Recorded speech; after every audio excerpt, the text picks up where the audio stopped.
18 வயசுக்கு கீழே உள்ள இவங்களுக்கு அக்யூஸ்டு குற்றவாளி சொல்ல மாட்டாங்க. சட்டத்திற்கு முரண்பட்டு குழந்தைகள், தமிழ் வார்த்தை, இங்கிலீஷில் CICL, children in conflict with லா. 4 சட்டத்திற்கு முரண்பட்ட 4 குழந்தைகளுக்கு அப்ரிஹெண்ட் பண்ணியிருக்காங்க, செக்யூர் பண்ணியிருக்காங்க 28ஆம் தேதியே. அன்றைக்கியே ஜுவினைல் ஜஸ்டிஸ் போர்டு முன்னாடி ஆஜர்படுத்திட்டு அப்புறம் ஜுவினைல் ஜஸ்டிஸ் போர்டு உத்தரவின்படி 3 பேருக்கு செங்கல்பேட்டில் பிளேஸ் ஆஃப் சேஃப்டி சொல்லுவாங்க, ஒரு ஹோம் மாதிரி பிளேஸ் ஆஃப் சேஃப்டியில் அனுப்பியிருக்காங்க. ஒருத்தருக்கு மட்டும் அவங்க பேரண்ட்ஸ் கிட்ட JJB உத்தரவின்படி ஒப்படைச்சிருக்காங்க. இது தான் கேஸுடைய ஜிஸ்ட் ஆல்சோ. அண்ட் நம்ம போலீஸ் பொறுத்தருக்கும் எடுத்த நடவடிக்கை.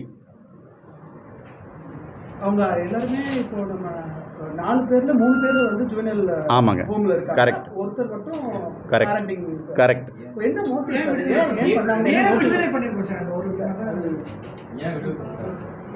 இல்லை, அதுக்கும் ஆன்சர் சொல்கிறேன், பரவாயில்ல. அதில் நம்ம பொறுத்தருக்கும் நம்ம முதற்கட்ட விசாரணை முடிச்சுட்டு 4 பேருக்குமே ஜுவினைல் ஜஸ்டிஸ் போர்டு முன்னாடி ஒப்படைச்சிருக்காங்க. 4 பேருக்குமே ஜுவினைல் ஹோமில் போட சொல்லி ரிக்வெஸ்டோடு அனுப்பியிருக்காங்க. ஆனால் அது நீதிபதியோடைய டிஸ்கிரிஷன் படி அவங்களோட அப்ரிசியேஷன் ஆஃப் த ஏஜ், வேறு ஃபேக்டர்ஸ் வாட் எவர், அவங்களோட டிஸ்கிரிஷன், ஜுடிஷியல் டிஸ்கிரிஷனில் 3 பேருக்கு மட்டும் ஜுவினைல் ஹோம், அதாவது பிளேஸ் ஆஃப் சேஃப்டியில் அனுப்பியிருக்காங்க. ஒருத்தருக்கு மட்டும்